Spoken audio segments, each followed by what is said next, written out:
तो घूम लीजिए, जहां जहां घूमना चाहते हैं घूम लीजिए।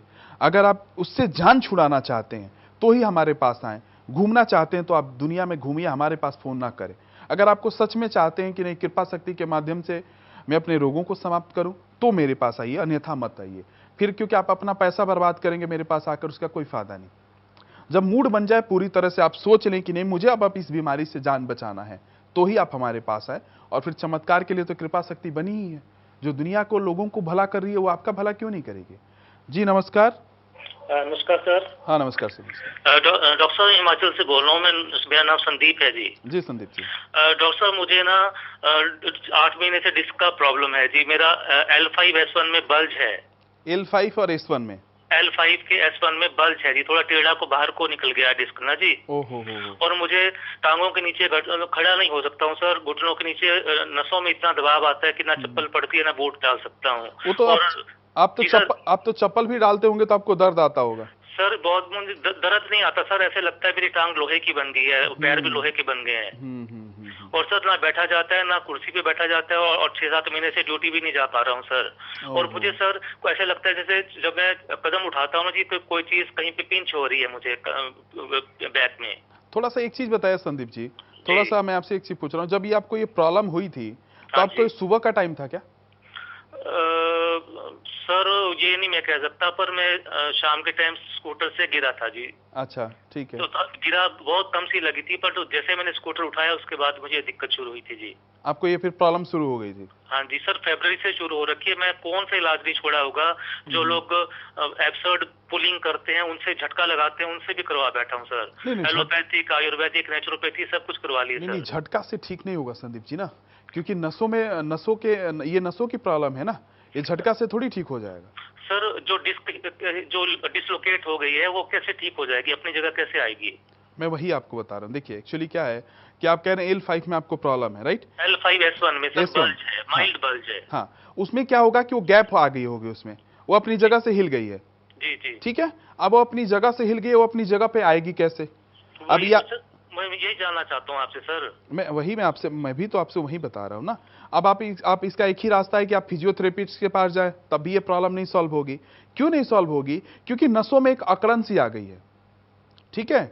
L5 और S1 में जब प्रॉब्लम होती है तो नसें पहले अकड़ना शुरू होती है। नसें इसलिए अकड़ना शुरू हो जाती है क्योंकि वहां पे फ्लुएंस ब्लड का उसमें सिस्टम से नहीं बन पा रहा है। उसके अंदर जो फ्लुएंस होना चाहिए, जो एक फ्लोर होना चाहिए, वो फ्लोर नहीं बन पा रहा है। जब फ्लोर बनेगा नहीं तो वो हमेशा ऐसे ही रहेगा एंगल की तरह, क्योंकि L5 का जो मोटोस होता है वो ऐसे होता है और उसको रहना चाहिए ऐसे, ताकि उसी में एक L4 के ऐसे ज्वाइंट होता है। इसलिए L4 और L5 बहुत ज्यादा हमारे को प्रॉब्लम आजकल के भारत में होता है। अब इसको ये आएगा कैसे? इसका आने का एक कारण है, या तो आपको पर्सनली मेरे पास आना पड़ेगा, एक बार क्लिनिक में आकर विजिट कर लीजिए। वहां पर एक हमारे वैद्य जी हैं जिनको नसों के ऊपर बहुत ज्यादा कमांड है, और ये नसें खींचनी पड़ती है। इस नसों को आप यहां से लेंगे, रीढ़ की हड्डी से पैर की नसों के तक ये दर्द आता है। और उसमें से एक नस होती है जिसको आप देखेंगे तो बैक साइड में एक नस होती है जो थोड़ी मोटी मोटी सी होती है, उसके साथ एक गुच्छी सी नस आती है, उसको खींचना पड़ता है। तब जाके L5 की प्रॉब्लम है, S1 की प्रॉब्लम को समाप्त किया जा सकता है। ये दवाई से ठीक नहीं होगी। इसके लिए आपको पर्सनली एक बार सेंटर विजिट करना पड़ेगा, क्योंकि ये दवाई से ठीक होने वाला रोग नहीं है। और मैं यही लोगों से कहता हूं कि आप अपना पैसा बर्बाद करने से पहले 100 बार एक बार सोचिए कि जो आपको सलाह दी जाती है, जो आपको चीज बताई जाती है, वो आपके लिए सही है कि नहीं है।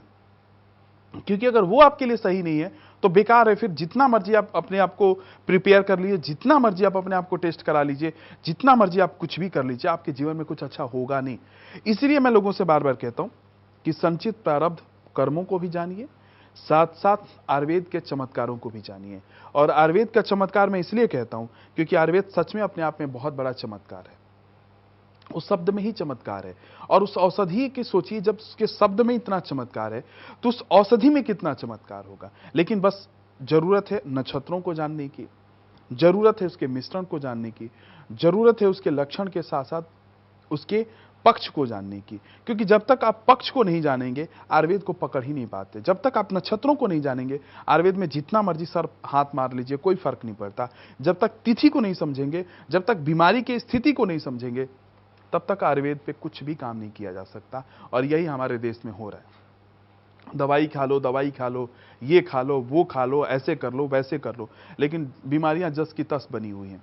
आप रोज दवाई खाते हो, रोज दवाई चेंज करते हो, रोज डॉक्टर चेंज करते हो, रोज दवाई चेंज करते हो, मिलता जीवन में कुछ है नहीं, जैसे हो वैसे ही रह जाते हो। अब इससे कैसे निकला जाए? इससे निकलने के लिए तो एक ही रास्ता है ना, अब या तो कृपा शक्ति के पास आइए या तो जीवन भर दवाई खाते रहिए, वो आपका मर्जी है।